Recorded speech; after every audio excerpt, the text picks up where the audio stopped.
దేశంలో హైడ్రా అంటేనే అంతా జంకుతూ ఉన్నారు. అయితే ఇక్కడ సంగారెడ్డి జిల్లాలో మాత్రం చాలా మట్టుకు చెరువులు కుంటల్లో కూడా కబ్జాలు చేసుకొని ఇల్లు కట్టుకున్న దాఖలాలు ఉన్నాయి. ఈ చెరువు కుంటలను కబ్జాలు చేసుకున్న వారిపై ఈ హైడ్రా చట్టం వర్తిస్తుందా, ఈ హైడ్రా వాళ్ళు ఏమైనా చర్యలు తీసుకుంటారా అనే విషయంపై ఇక్కడ జిల్లా ప్రజల్లో చర్చనీయాంశంగా మారింది. అయితే సంగారెడ్డి జిల్లా జోగిపేట పట్టణంలోని అందోలు పెద్ద చెరువు, ఈ అందోలు పెద్ద చెరువులో ఒక చెరువులో పెద్ద పెద్ద బంగ్లాలు వెలిసాయి. అయితే అప్పుడు వెలిసిన ఈ బంగ్లాలు అసలు ఎట్లా కట్టుకున్నారు, ఏ అధికారులు సర్టిఫికేట్ ఇచ్చిర్రు, ఎవరి ద్వారా వీళ్ళు పట్టాలు పొందారు, ఎట్లా అనుమతులు పొందారు తెలియదు, కారణాలు ఏంటో తెలియదు. కానీ ఇక్కడ మాత్రం ఈ అందోల్ చెరువు శిఖంలో మాత్రం వీళ్ళ బంగ్లాలకు దర్జాగా బంగ్లాలు కట్టుకున్న దృశ్యాలు మనము ఇక్కడ చూస్తూ ఉన్నాం. అయితే దీన్ని హైడ్రా కిందికి తీసుకుంటారా లేకపోతే హైడ్రా దీన్ని వదిలేస్తుందా అనే విషయాలు కూడా ఇక్కడ ప్రజల్లో చర్చించుకుంటూ ఉన్నారు. అసలు ఏం జరుగుతుంది అనేది కూడా మనం వేచి చూడాల్సి ఉంది. అయితే చాలా మట్టుకు ఇక్కడ ఈ హైడ్రా పేరుతో ఈ జోగిపేట పట్టణంలో కొంతమంది ఈ బిల్డింగ్ వాసులను, ఇక్కడ ఇల్లు కట్టుకున్న ఎవరైతే బిల్డర్స్ ఈ ఓనర్స్ ఉంటారో వాళ్ళని భయభ్రాంతులకు గురిచేస్తూ వస్తువులకు పాల్పడుతున్నట్టు కూడా మనకు సమాచారం ఉంది. అయితే ఇది వాస్తవానికి వీళ్ళకు సర్టిఫికేట్లు పట్టాలు ఎట్లయినాయి అనే దానిపై విచారణ చేపట్టి దీన్ని ఖచ్చితంగా హైడ్రా వాళ్ళు చూసారా లేదా అని ప్రజలు చర్చించుకుంటున్నారు. ఇది మనం ఇలా వేచి చూద్దాం. T9 న్యూస్ సంగారెడ్డి ప్రతినిధి చాపల సత్యం.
దేశంలో హైడ్రా అంటేనే అంతా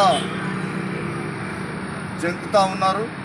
అయితే ఇక్కడ సంగారెడ్డి జిల్లాలో మాత్రం చాలా మట్టుకు చెరువులు కుంటల్లో కూడా కబ్జాలు చేసుకొని ఇల్లు కట్టుకున్న దాఖలాలు ఉన్నాయి. అయితే ఈ చెరువు కుంటలను కబ్జాలు చేసుకున్న వారిపై ఈ హైడ్రా చట్టం వర్తిస్తుందా, ఈ హైడ్రా వాళ్ళు ఏమైనా చర్యలు తీసుకుంటారా అనే విషయంపై ఇక్కడ జిల్లా ప్రజల్లో చర్చనీయాంశంగా మారింది. అయితే సంగారెడ్డి జిల్లా జోగిపేట పట్టణంలోని అందోలు పెద్ద చెరువు, ఈ అందోలు పెద్ద చెరువులో పెద్ద పెద్ద బంగ్లాలు వెలిసాయి. అయితే అప్పుడు వెలిసిన ఈ బంగ్లాలు అసలు ఎట్లా కట్టుకున్నారు, ఏ అధికారులు సర్టిఫికేట్ ఇచ్చిర్రు, ఎవరి ద్వారా వీళ్ళు పట్టాలు పొందారు, ఎట్లా అనుమతులు పొందారు తెలియదు, కారణాలు ఏంటో తెలియదు. కానీ ఇక్కడ మాత్రం ఈ ఆందోళ్ చెరువు శిఖంలో మాత్రం వీళ్ళ బంగ్లాలకు దర్జాగా బంగ్లాలు కట్టుకున్న దృశ్యాలు మనము ఇక్కడ చూస్తూ ఉన్నాం.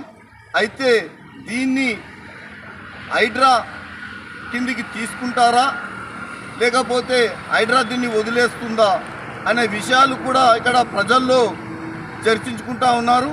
అసలు ఏం జరుగుతుంది అనేది కూడా మనం వేచి చూడాల్సి ఉంది. అయితే చాలా మట్టుకు ఇక్కడ ఈ హైడ్రా పేరుతో ఈ జోగిపేట పట్టణంలో కొంతమంది ఈ బిల్డింగ్ వాసులను, ఇక్కడ ఇల్లు కట్టుకున్న ఎవరైతే బిల్డర్స్ ఈ ఓనర్స్ ఉంటారో వాళ్ళని భయభ్రాంతులకు గురి చేస్తూ వస్తువులకు పాల్పడుతున్నట్టు కూడా మనకు సమాచారం ఉంది. అయితే ఇది వాస్తవానికి వీళ్ళకు సర్టిఫికేట్లు పట్టాలు ఎట్లయినాయి అనే దానిపై విచారణ చేపట్టి దీన్ని ఖచ్చితంగా హైడ్రా వాళ్ళు చూసారా లేదా అని ప్రజలు చర్చించుకుంటున్నారు. ఇది మనం ఇలా వేచి చూద్దాం. T9 న్యూస్ సంగారెడ్డి ప్రతినిధి చాపల సత్యం.